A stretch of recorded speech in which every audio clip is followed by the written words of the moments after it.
Lecture Hall, New York, 1864. It's 7:45 on a Friday night. The show begins in 15 minutes, and the doors have just opened.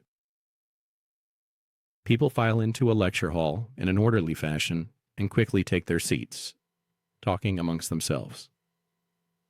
Husbands and wives, friends and neighbors, familiar faces from church, even some children. The wait is finally over. Tonight is the night.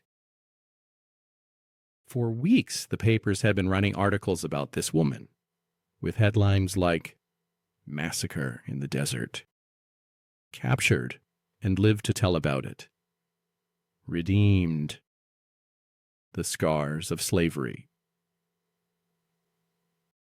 Like so many families, hers went west, hoping for a better life. Like so many families, hers didn't make it.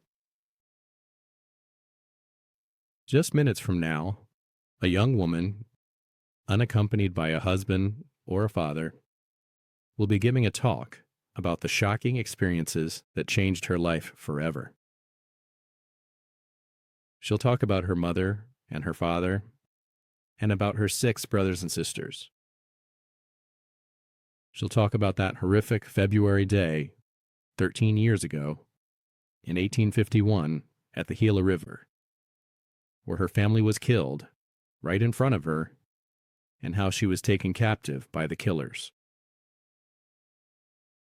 She'll speak of her 5 years living with the Indians, eating their food, speaking their language, learning their ways. And, word is, she'll also speak of the marks they made, those 5 vertical lines like ragged claw marks, permanently tattooed on her chin.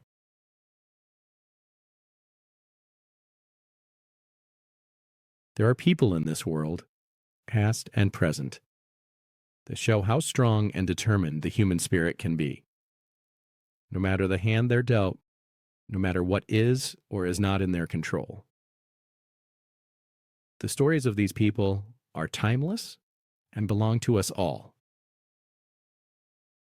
Sometimes these stories are right in our own backyard. And sometimes it's a 13-year-old orphan pioneer girl who can remind us of this grit and fortitude and a willingness to just keep getting back up when we fall.